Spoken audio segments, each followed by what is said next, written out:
J'ai toujours essayé de comprendre pourquoi la plupart de nos milliardaires en Afrique étaient polygames.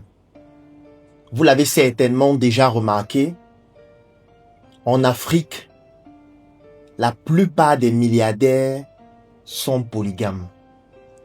Au départ, je me disais qu'ils étaient forts aux fesses et que par conséquent, ils avaient besoin de beaucoup de femmes afin de satisfaire leurs pulsions sexuelles.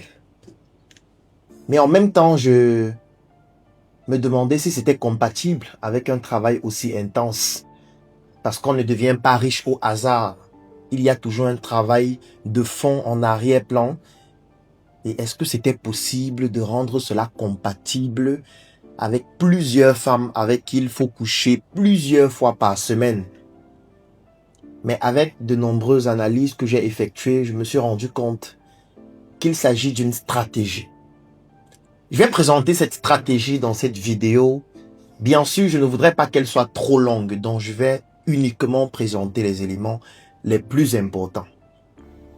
La première chose qu'il faut savoir, c'est qu'il est très difficile, voire impossible, de s'enrichir lorsqu'on est un homme sans passer par une femme. C'est très difficile et c'est presque impossible. Toutes les plus grandes fortunes masculines ont dû passer par des femmes. Parce que ces femmes jouent des rôles particulièrement importants. Il y a des femmes qui protègent spirituellement la richesse. Il y a des femmes qui permettent de couvrir les arrières d'un homme pour lui permettre de pouvoir aller toujours de l'avant en sachant que ses arrières sont protégées. Il y a des femmes qui apportent un complément au travail que l'homme fait. Il y a des femmes qui sont particulièrement intelligentes et qui jouent des rôles stratégiques dans les entreprises de ces hommes. Il y a des femmes qui permettent à ces hommes de gagner des marchés.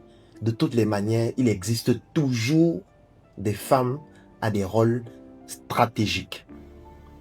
Je vais commencer par la première femme, la femme principale. Il s'est marié avec elle. Elle est à la maison. Elle s'occupe des enfants. Il lui donne tout le nécessaire afin qu'elle puisse bien s'occuper de ses enfants. Ça veut dire qu'elle couvre ses arrières. Il sait qu'il peut aller boxer dehors et lorsqu'il va rentrer à la maison, il va retrouver en principe un havre de paix avec ses enfants dont on s'occupe bien d'eux. Il va se coucher la tête reposée. Il n'aura pas les maux de tête une fois de plus à la maison parce que le travail est déjà assez époumonant.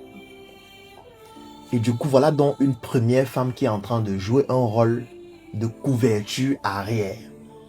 Ça veut dire qu'il est stressé au travail, il est stressé par ses activités. Lorsqu'il arrive à la maison, au moins la maison est bien tenue, ses enfants sont bien éduqués, sa femme s'occupe de leur éducation, de leur suivi, de leur nutrition, de leur civisme et de tout ce qui permet à l'enfant de pouvoir plus tard continuer l'œuvre qui est en train d'être bâtie par son père. Ça, c'est la première femme. Mais cette femme ne peut pas jouer tous les rôles pour une raison qui est toute simple. Elle est à la maison. Du coup, comment faire pour bâtir l'activité au-delà de l'aspect de protection des arrières si tu restes uniquement à la maison? Il a besoin d'autres femmes. Et ce n'est pas parce qu'il est fort aux fesses. C'est simplement par stratégie. Je vais prendre un autre exemple. Dans son entreprise qui lui rapporte 80% de son chiffre d'affaires, il a une assistante de direction. Il a une comptable. Du moins, il existe toujours une femme qui joue un rôle clé au sein de son entreprise ou au sein de ses entreprises. Et cette femme parfois joue un rôle tellement clé au point où cette femme a sa vie entre ses mains. Parfois, elle connaît son agenda. Elle connaît ses comptes bancaires, elle connaît ses plus gros clients, elle connaît pratiquement tout de lui. Du coup, c'est une femme qui a sa vie entre les mains. Parfois, c'est cette femme qui fait 80% du travail. Parfois, c'est cette femme qui lui permet d'avoir une richesse qui ne fait que se décupler. Du coup, ça lui fait peur. il réfléchit et il se dit, si cette femme se mettait avec un concurrent, qu'est-ce que je devais faire? Si cette femme décide de partir de l'entreprise avec toutes les informations qu'elle a déjà, qu'est-ce que je vais faire? Si cette femme décide de me trahir un jour, qu'est-ce que je vais devenir? Il faut que je puisse sécuriser cette femme pour qu'elle reste dans cette entreprise à vie, parce que le rôle qu'elle joue est fondamental. Et c'est comme ça que parfois, il va se retrouver en train d'épouser cette femme aussi. Parce qu'il ne veut pas éparpiller son patrimoine, éparpiller son capital. Puisque cette femme, s'il ne l'épouse pas, il va devoir prendre son argent et donner à cette femme. Sous forme de salaire, sous forme d'honoraires, sous forme de commission, sous forme de primes. Mais ça représente beaucoup d'argent. Ça représente des millions, des centaines de millions. Du coup, il se dit, si elle devient ma femme, ça fait que le patrimoine reste familial. Elle devient ma deuxième femme. Je construis une maison pour elle. Elle s'occupe aussi de sa famille de son côté. Ce patrimoine-là reste dans la famille. Mais ça n'impacte pas sur le patrimoine des autres parce qu'elle est de son côté. Ce n'est pas parce qu'il est fort aux fesses. Ce n'est pas parce qu'il aime trop le sexe. Non. C'est simplement parce que c'est une stratégie. Maintenant, ça c'est l'assistante de direction. Ça c'est la comptable. Ça c'est une femme qui a un rôle stratégique au sein de l'entreprise. Mais ce n'est pas tout. Il existe aussi des femmes qui permettent de gagner des marchés. Il existe des femmes qui sont utiles dans des négociations importantes. Je pense que vous savez par exemple que l'une des stratégies de manipulation lors d'une négociation, c'est de pouvoir y aller toujours avec des femmes qui sont très belles. C'est le basique, hein? C'est le classique. Comme je le disais, la vidéo fait déjà 7 minutes, donc je vais essayer d'aller rapidement pour ne pas être trop long, bien qu'on puisse en dire tellement. Lorsqu'il s'en va en rendez-vous d'affaires, il doit rencontrer un homme important, puissant, pour négocier un contrat. Parfois, c'est nécessaire d'y aller avec une femme qui a cette fois certaines caractéristiques que sa femme qui est à la maison n'a pas, que cette assistante n'a pas, mais une femme qui est capable de ne laisser indifférent aucun autre homme avec qui il va négocier. Il va arriver au rendez-vous avec cette femme, elle est très bien parfumée, elle est très éloquente, elle est très belle, elle s'exprime de manière parfaite, elle est très intelligente. Tous sont assis là en train de discuter. Il fait comprendre à ses partenaires qu'il s'agit de sa collaboratrice parce que c'est une personne qui a aussi des parts dans l'entreprise. Et pendant qu'ils sont en train de discuter, parfois il va simuler un certain nombre de choses comme le fait d'aller aux toilettes pour les laisser interagir. Parce qu'il sait que le faible des hommes, ce sont des femmes qui ont un certain style. Et sachant donc que la relation va se créer entre les deux, il va donc utiliser cette relation pour avoir un certain type d'avantage. Parfois certaines informations, parfois certains contrats. Et du coup, pour ne pas prendre l'argent qui découle de ces stratégies et offrir ça à cette fille comme ça, qui va partir avec cet argent et dilapider le patrimoine, il va épouser cette femme aussi, qui désormais dans ses entreprises aura ce rôle. Ce rôle que sa femme qui est à la maison ne peut pas jouer. Ce rôle que l'assistante ne peut pas jouer. Donc cette femme joue uniquement un rôle stratégique dans ce sens-là. Je ne peux pas en dire plus.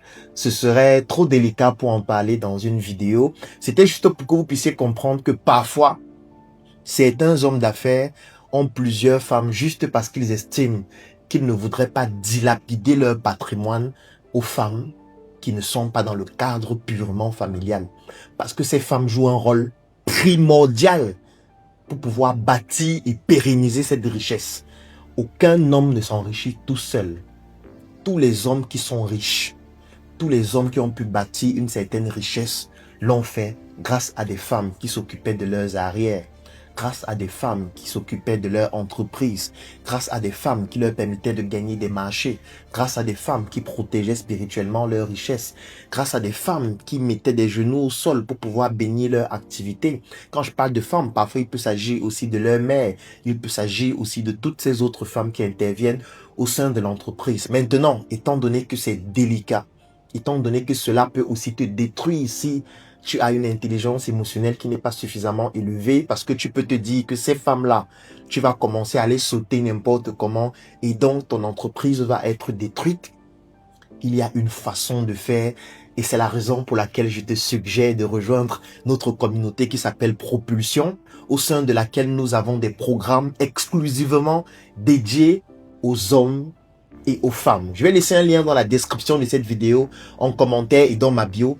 Clique dessus, remplis le formulaire pour pouvoir rejoindre notre communauté qui s'appelle Propulsion, au sein de laquelle tu vas apprendre comment mettre en place des stratégies pour te permettre d'être plus performant dans le monde des affaires, que tu sois un homme ou une femme ambitieuse, afin qu'ensemble nous soyons propulsés vers le sommet. Rendez-vous demain pour une nouvelle chronique. Quand tu dois voyager et que tu dois t'occuper pendant des heures, quand c'est la pause et que c'est le moment de taper les vrais commentaires. Y'a quoi?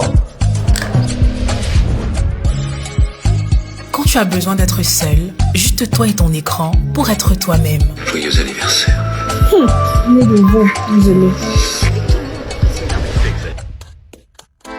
Quand c'est le premier rendez-vous et que tu dois prouver, mais sans trop en faire.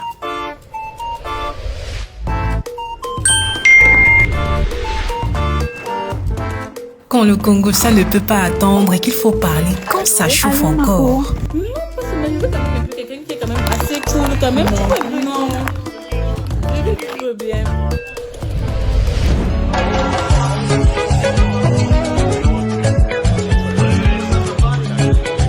Quand tu as déjà mis tous tes organes sur le match. Non, man, ça c'est quoi ça? Tu peux faire mieux, man. Et que enfin, dans ces petits moments qui comptent, il y a des choses qu'on n'oublie jamais de prendre. Njoka est là, toujours.